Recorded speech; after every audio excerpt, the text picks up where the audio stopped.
Berapa sebenarnya gaji para YouTuber? Ini adalah isu yang menarik untuk kita perbincangkan.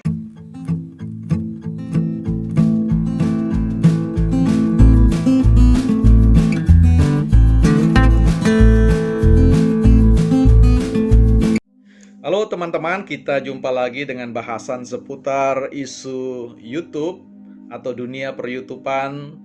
Khususnya kita akan perbincangkan topik terkait dengan berapa sebenarnya gaji, atau bukan gaji ya. Kalau gaji itu adalah lemak ya, tapi kalau gaji itu bicara tentang pendapatan. Nah, berapa sebenarnya pendapatan para YouTuber? Khususnya mereka-mereka yang baru menekuni atau baru dimonetize seperti channel YouTube saya, yang sampai hari ini ada teman-teman yang sudah mensubscribe sekitar 2000-an. Dan tentu teman-teman, khususnya rekan-rekan saya, mencoba bertanya-tanya berapa sebenarnya pendapatan yang saya bisa bukukan setiap bulan atau mungkin sebut saja setiap hari. Nah, yang penting saya akan ceritakan, jangan kaget dan jangan menarik sebuah kesimpulan sebelum Anda tuntas untuk mendengarkan keseluruhan percakapan kita terkait dengan seputar gaji atau pendapatan YouTuber.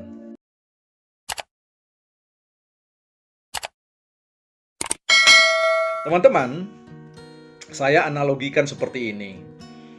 Setiap hari saya keluar, misalkan saya mengendarai sepeda motor, saya pergi ke supermarket, dan kemudian keluar dari sana saya ditarik ya retribusi atau pajak kendaraan, pajak parkir yang rata-rata sebesar 1.000 sampai 2.000 rupiah.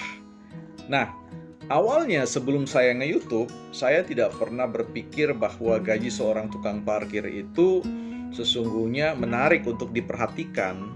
Sebab ketika saya memperoleh gaji pertama, ketika saya mengikuti tren pendapatan dari AdSense yang ada atau iklan yang ditaruh oleh YouTube berdasarkan kebijakan yang mereka sudah tetapkan, maka saya mengikuti data analitiknya.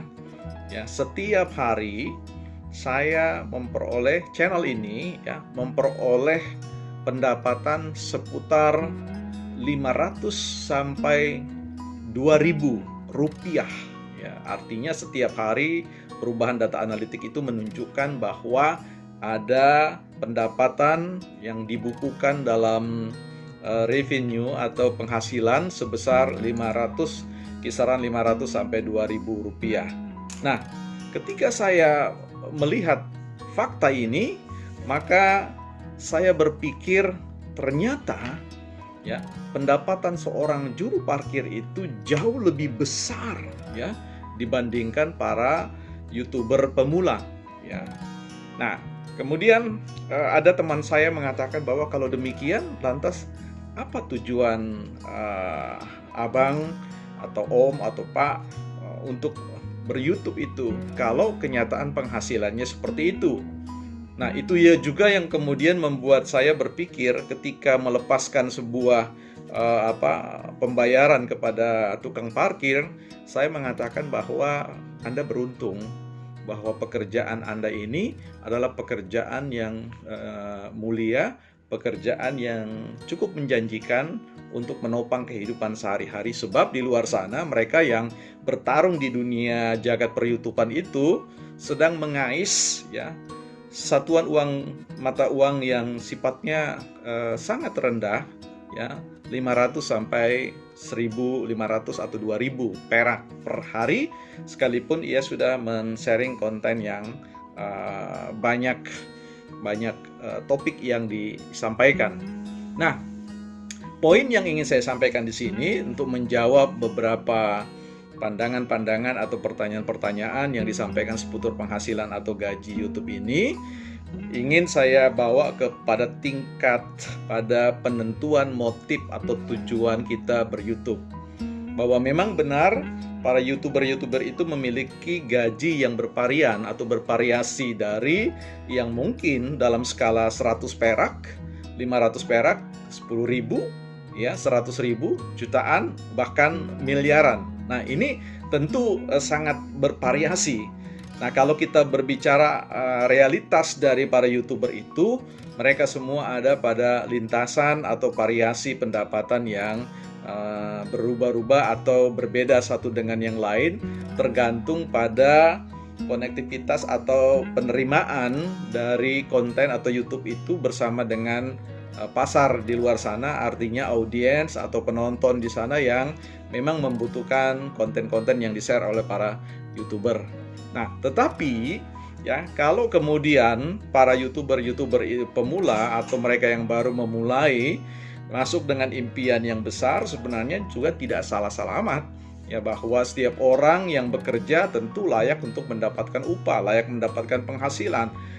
Apa yang dia kerjakan itu harapannya bisa diganjar dengan penghasilan yang bisa memberikan dukungan kesejahteraan pada kehidupan sehari-harinya. Nah, itu tentu wajar. Jadi orang yang masuk dan mau ber-YouTube dan memimpikan impian yang besar, bukan hanya dari sisi popularitas tetapi pendapatan yang maksimal atau bombastis, itu semua adalah motif-motif yang positif, motif-motif yang baik, ya. Nah, tetapi Anda perlu harus memiliki standar, memiliki motif minimum, ya. Artinya ketika Anda ber-YouTube dan kemudian mengimpikan, mengekspektasikan sesuatu penghasilan yang melangit dan kemudian kenyataan yang didapat adalah pendapatannya itu terus-menerus merangkak saja, bisa jadi muncul kekecewaan yang sangat parah, muncul kepahitan dan kegetiran hati, dan berdampak pada produktivitas atau keinginan untuk memproduksi konten-konten ini. Nah, di titik ini teman-teman perlu meluruskan, perlu mencoba untuk melakukan standarisasi motif atau tujuan yang akan membuat teman-teman akan tetap produktif, tetap mengalirkan konten-konten itu, men-sharingkan itu kepada setiap orang. Nah, untuk melakukan ini, buat saya, saya sudah melakukan atau mulai membuat channel ini pada tahun 2016 di sekitar bulan Maret. Nah, waktu itu motif saya untuk ini adalah saya ingin mendokumentasikan, belajar berbicara di depan kamera, belajar untuk menyampaikan sesuatu yang saya pandang punya nilai positif bagi orang lain, sehingga channel ini saya beri nama channel edukasi. Temanya adalah edukasi dan motivasi. Jadi keseluruhan yang saya anggap bisa memberikan edukasi atau pendidikan bagi para penonton, bagi para viewer di situ, dan juga mendorong mereka, memotivasi, menginspirasi mereka untuk mengambil satu hal pembelajaran dan kemudian dapat mengubah hidupnya.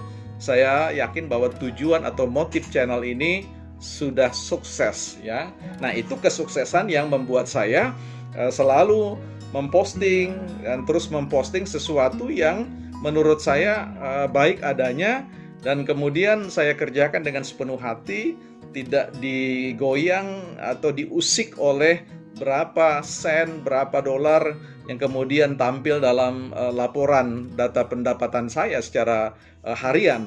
Nah, ini yang kemudian membuat saya melirik potensi-potensi keuntungan-keuntungan yang lain dari ber-YouTube. Nah, keuntungan-keuntungan lain yang ber-YouTube itu saya jadikan motif atau niatan, ya, alasan, reasoning dari kenapa kemudian saya ber-YouTube. Keuntungan-keuntungan apa saja yang dapat kita peroleh dari aktivitas ber-YouTube selain bicara soal pendapatan atau gaji yang kita terima? Sebenarnya ada banyak sekali manfaat yang Anda akan peroleh. Yang pertama adalah ketika Anda aktif atau produktif, inovatif di dalam berkreasi dengan konten YouTube, maka sesungguhnya aktivitas berpikir Anda semakin meningkat. Itu berarti sejalan dengan itu pengetahuan Anda semakin bertambah. Nah, para konten YouTube itu adalah orang-orang yang selalu meresahkan, selalu bergelisah dengan apa yang ingin dia buat atau dia sajikan. Karena itu memaksa atau mendorong mereka untuk melakukan proses pencaharian, proses berpikir yang bukan saja lebih luas tetapi juga lebih dalam tentang konten-kontennya. Nah, itu satu keunggulan, satu menurut saya satu pendapatan yang tidak dapat diperoleh oleh siapapun. dalam konteks ber-YouTube ya, ketika dia memilih untuk menyampaikan pikiran-pikiran terbaru atau ide-ide kreativitas-kreativitas yang dapat dinikmati oleh para penonton atau viewer mereka. Kemudian kalau kita bicara tentang keuntungan atau manfaat yang lain, dengan Anda ber-YouTube sesungguhnya Anda punya peluang atau kesempatan yang besar untuk diperhatikan oleh publik.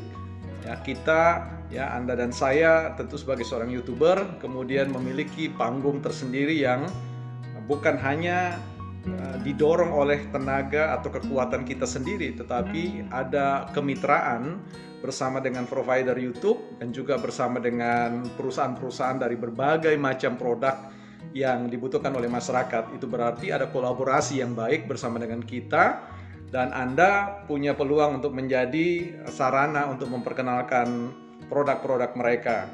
Dan tanpa disadari kita sendiri sedang membranding diri kita atau membuat diri kita mudah ditemui dan populer di tengah-tengah para audien atau penonton-penonton kita. Nah, di samping itu, manfaat yang dapat Anda terima dari proses ber-YouTube itu adalah bahwa orang jadi tahu sebenarnya Anda memiliki kekhususan atau kita sebut saja bakat atau talenta yang Anda miliki. Ya, dengan Anda mudah untuk dijumpai dan ditemui oleh orang lain dalam genggaman mereka, mereka bisa mengidentifikasi atau mengenali bakat-bakat tersembunyi Anda, bahkan bisa membaca sebenarnya ke depan, masa depan Anda itu seperti apa ketika mereka turut terlibat di dalam rangka mendorong proses kreativitas Anda dan saya. Ya, ada banyak sekali manfaat-manfaat. Jadi ketika kita ber-YouTube, motif dasar kita sebenarnya adalah bagaimana kita menumbuh kembangkan, meluas gagaskan semua ya, apa-apa yang kita miliki yang bisa kita tumbuhkan sejalan dengan proses kita bertumbuh bersama dengan partner YouTube ya. Nah, ini yang kemudian sisi yang harus dikedepankan.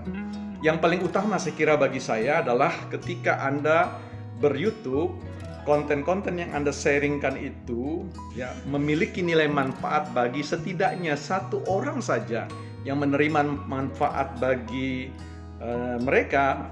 Saya sangat yakin bahwa YouTube Anda sebagai seorang YouTuber ya punya panggung yang baik untuk dilanjutkan. Nah, mungkin Anda mengatakan bagaimana kalau tidak ada orang yang menarik manfaat dari sisi itu? Saya kira itu mustahil ya, bahwa setiap kita sebenarnya diciptakan berjodoh dengan orang di luar sana sebenarnya. Tapi kalau Anda memaksa untuk mengatakan kalau tidak ada orang yang menerima manfaat dari YouTube Anda, ketahuilah Anda adalah orang yang akan menerima manfaat itu sendiri. Artinya tidak ada proses-proses kreativitas, proses-proses inovasi, proses-proses bekerja yang tidak mendatangkan upah. Jadi saya mau mengatakan setiap orang yang bekerja layak mendapatkan upah. Nah, ketika Anda membangun konten YouTube Anda, yakinkanlah bahwa rezeki itu selalu datang dari segala arah ya. Mungkin YouTube hanya sebagai jembatan, hanya sebagai sarana ya yang akan mengantar Anda pada satu ya bidang pekerjaan atau bidang-bidang kreativitas yang akan mendatangkan atau mendulang ya apa yang Anda butuhkan, baik secara material maupun imaterial, atau baik secara finansial maupun dalam konteks keuntungan-keuntungan yang lain. Nah, teman-teman YouTuber sekalian, di level apapun teman-teman berada, berapapun gaji Anda lebih besar ya, gaji Anda atau pendapatan Anda itu ya sesungguhnya merupakan second salary ya, atau katakanlah gaji kedua dari apa yang sesungguhnya yang kita cari dalam hidup ini, yaitu memberi manfaat bagi hidup orang lain. Saya kira itu, pegang genggam motivasi ini dan terus berkreasi di YouTube Anda. Abaikan ya yang saya maksudkan, kesampingkan soal sisi finansial, tetapi ujung-ujungnya Anda pun akan diapresiasi, Anda pun akan dihargai dari sisi finansial. Sampai ketemu, terima kasih.